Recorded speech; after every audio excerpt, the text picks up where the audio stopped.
One of the most requested videos that I always get is a comparison of my Yamaha R6 against the Kawasaki ZX-6R. In terms of 600 class motorcycles, these are the two motorcycles that is on everyone's list. And I gotta admit, it's a very, very difficult decision. So in this video, I will compare both of them for you. And I think today I'm going to give you all the information that you need so this way you can make a better informed decision about which motorcycle is better for you.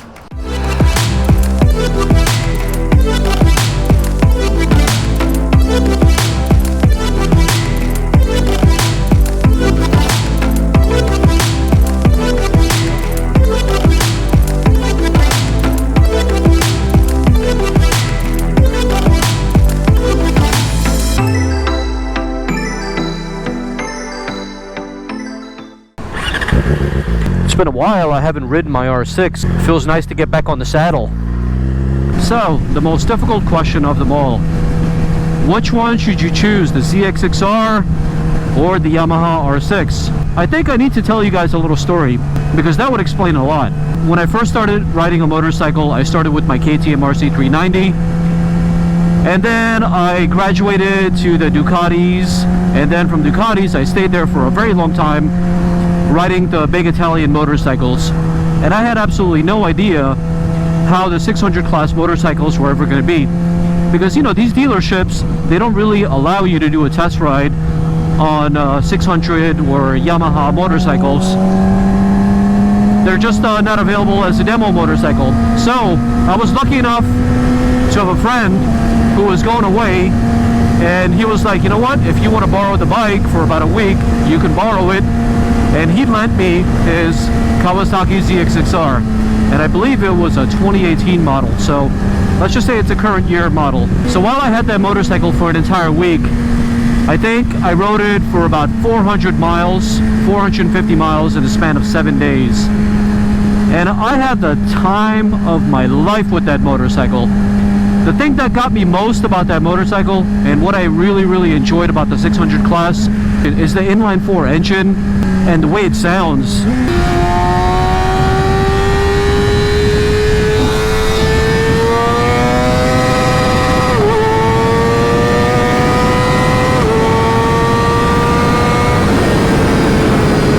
If there's one thing I have a soft spot for, or I should say a weak spot, is sound. Anything that sounds good is just something that I automatically go towards like a magnet. And I just fell in love with the way it delivered power. I fell in love with the way it sounded, and I just love the ergonomics of the motorcycle. More about that in a little bit. The story I'm telling you right now is not necessarily talking about the ZX-6R, but about how I got introduced to the 600 class motorcycles and why I fell in love with it, and eventually why I ended up buying my Yamaha R6. The ZX-6R was outfitted with a quick shifter, and I think it also had a Yoshimura pipe on it. And I said to myself, I just got to have one. So I was debating a lot between the Yamaha R6 and the ZX-6R. And there was this one time I met my friend Mike by this place called The Playground here in San Diego. Usually a bunch of people hang out on a Sunday going up and down the canyons. And it's a really fun time. So there was this guy there. He was a really nice guy, and he allowed me to ride his R6. I think it was a 2017, up and down the canyon once or twice. And after I rode that motorcycle, I was absolutely hooked.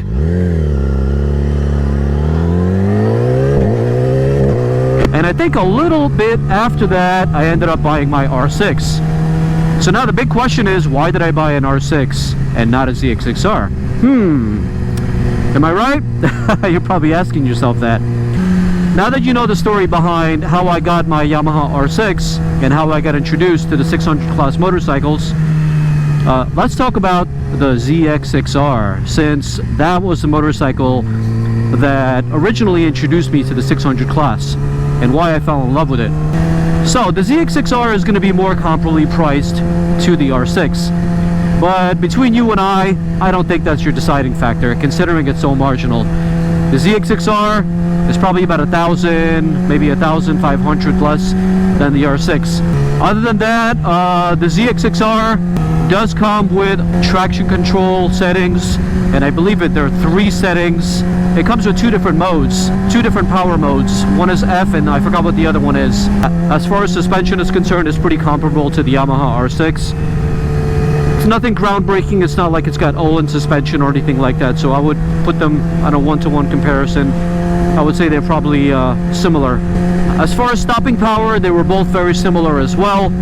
So performance-wise, both motorcycles are very similar in that aspect, but there are differences in terms of how they ride.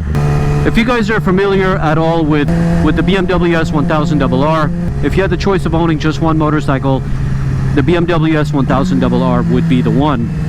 It's an upright motorcycle, and I found that the ZX-6R is exactly the same way, except it has way less power, of course.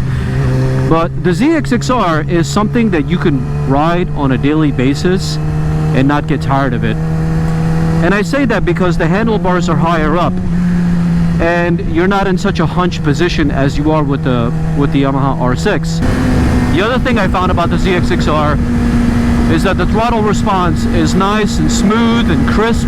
When you're letting go of the clutch and you're cycling through the gears, it's a very, very smooth, quick upshift. It has a built-in quick shifter, obviously, but the quick shifter is very, very smooth, and that's one thing that I think I like a little bit better about the ZX-6R than I do on my Yamaha R6. In terms of riding the Kawasaki ZX-6R on the street, it's a very, very comfortable motorcycle. As I mentioned before, it's not exactly like a naked sport bike, but if you're familiar with the Aprilia RS660 that just came out, in terms of comfort, those 2 motorcycles are very similar, because the RS660's got a high handlebar as well, which I've reviewed on the channel. So if you want to get my take on that, make sure to check out that video as well. So if you're looking for a motorcycle to ride mostly on the street, then I would definitely put my vote on the Kawasaki ZX-6R. The suspension is going to be a lot more smooth than the R6. The throttle response is not going to be jerky, and you don't have to purchase an ECU flash to make the motorcycle smooth. Those are the pluses for the Kawasaki ZX-6R, and my vote would go to the Kawasaki ZX-6R as a daily driver or daily rider, whichever you want to choose. Now, as far as the R6 is concerned, unlike the ZX-6R, the R6 was developed first and foremost for the track. If you're not a track day enthusiast, or you're not considering tracking your motorcycle, then in that case, I wouldn't go for the Yamaha R6. While I'm not saying that the ZX-6R is not a good track bike, it's a phenomenal track bike. My friend Mike tracks it all the time, and he loves it. I wish I had the chance to track it myself, but next time I see Mike, maybe we'll swap bikes. I've heard a lot of great things about the ZX-6R on the track, and it does phenomenal. It's just that the R6 was first and foremost developed for the track, and second for the street, if you even want to take it on the street, because it's a very, very aggressive position. Ergonomically, the R6 is going to get as aggressive as you're going to get. If you look at the track record for Yamahas and AMA races here in the United States, you're going to see that Yamaha has won over 120 AMA races. Back in the days when the R6s and the ZX-6Rs and the 600 class sport bikes were really, really popular, which they're just not anymore, people really didn't care much, and that's because the naked sport bikes weren't available back then. We didn't have that many choices, and so people didn't really care, so they opted for a sporty, sexy motorcycle. And that's why over 300,000 Yamaha R6s are in existence today. And believe me when I tell you this, most of them that were sold are still being ridden, because these motorcycles, just like the ZX-6R, are very well built, and if you know anything about Japanese bikes, they don't break down at all. I've seen these things with 100,000 miles and still going and being tracked. The clip-ons on the R6 are very low. It's meant for you to be in a tucked-in position, leaning your body left to the right. If you're riding this motorcycle on an everyday basis, you're not moving your body left and right. Now, you see on a track, when you move your body left and right, it allows you to rest. If you're going to be sitting in the same position, which is holding the handlebars like I am, and your back is hunched over, if you're not in relatively good shape, then by the time you have a half hour or 1 hour ride, you're going to need to take a 1 or 2 day rest.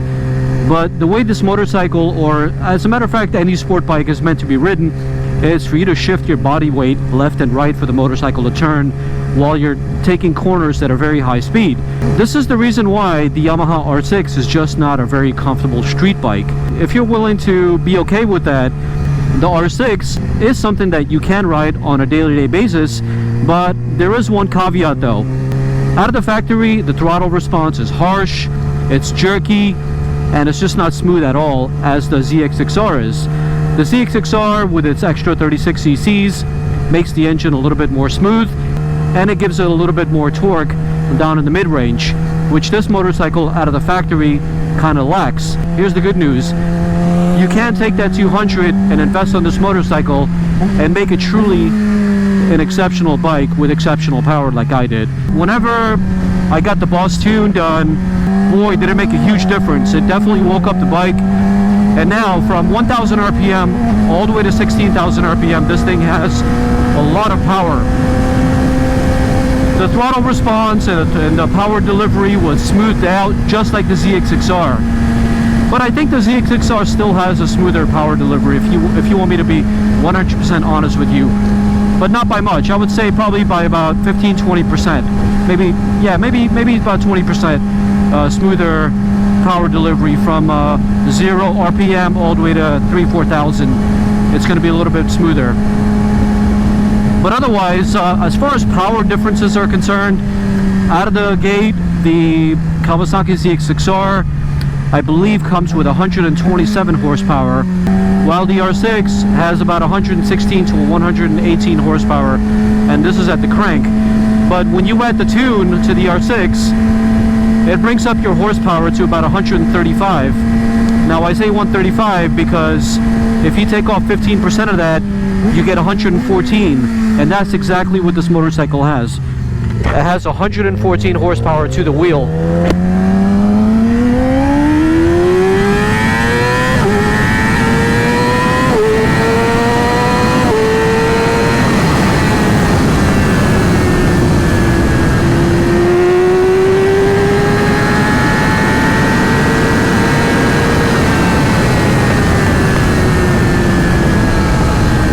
Damn, that was a lot of fun. Power delivery does not disappoint after the ECU flash. Let's pull over here and check the views out.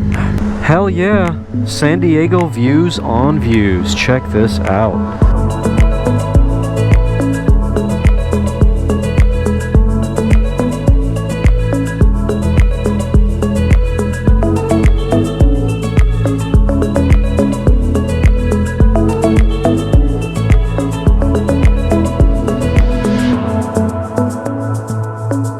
So let's summarize a little bit about what I've been talking about so far. Starting off with the ZX-6R. The ZX-6R is first and foremost made for the street, and secondly for the track. Meanwhile, the R6 is made for the track and then the street. So to answer your question, should you buy an R6 or should you buy a ZX-6R if you were just daily driving it and not interested in track use? Then the ZX-6R would be my choice, and that's the one that I would recommend for you. But if you're a track day enthusiast and you go to the track maybe 5-6 times a year, first of all, you can't go wrong with either motorcycle. If you choose the ZX-6R, then not only can you ride that motorcycle on the track, but then the next day get back on the street and you'll be comfortable riding it on the street. But the downside to the R6 is that the motorcycle is a lot more aggressive than the ZX-6R, and therefore it's meant more for the track. In terms of performance, it really depends. I would have to ride both motorcycles back to back on the same track with the same configuration in order to give you guys my complete answer on what I think about that. But at the current moment, I'm judging the performance based on the AMA races that Yamaha has done with the R6s, and the R6 seems to be everyone's favorite when it comes to track use. When you go to track day events, you'll see the track day enthusiast guys and some of the semi-pro guys always riding the R6s. You do see the ZX-6R occasionally, but you don't see them as much. as the R6. The R6's natural playground, natural territory is going to be the track, first and foremost, and then the street second. So if you're going to buy any of these motorcycles, just realize that for street use, the Kawasaki is going to be better because it has a smoother throttle response and you're going to have a little bit more torque down low. But that can be fixed very, very easily if you invest about $200 on an ECU tune for the R6, because the R6 is going to be very comparable and maybe a little bit more power, considering that this motorcycle weighs 10 pounds less than the ZX-6R. The ZX-6R's full wet weight is 430 pounds. Meanwhile, the full wet weight for the R6 is 419. So this has pretty much been my perspective and my take on the ZX-6R and the R6. This is one of those things that you can debate for days. If I had enough money and the space, I would own both motorcycles. And believe me, for a long time I've considered buying a ZX-6R because it's such a popular motorcycle, so why not have the best of both worlds, right?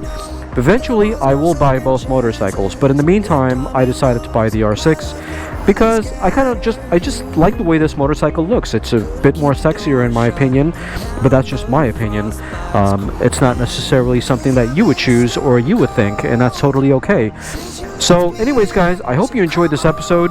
Leave a comment down below. Let me know if you agree or disagree with some of my comments, and if you have some of your own comments, write them down in the comment section below. I want to hear your thoughts and what you think about this. So anyways, thank you so much for joining me for another episode, and I will see you guys on the next one. Keep the rubber side down, and ciao for now. Got me stone cold.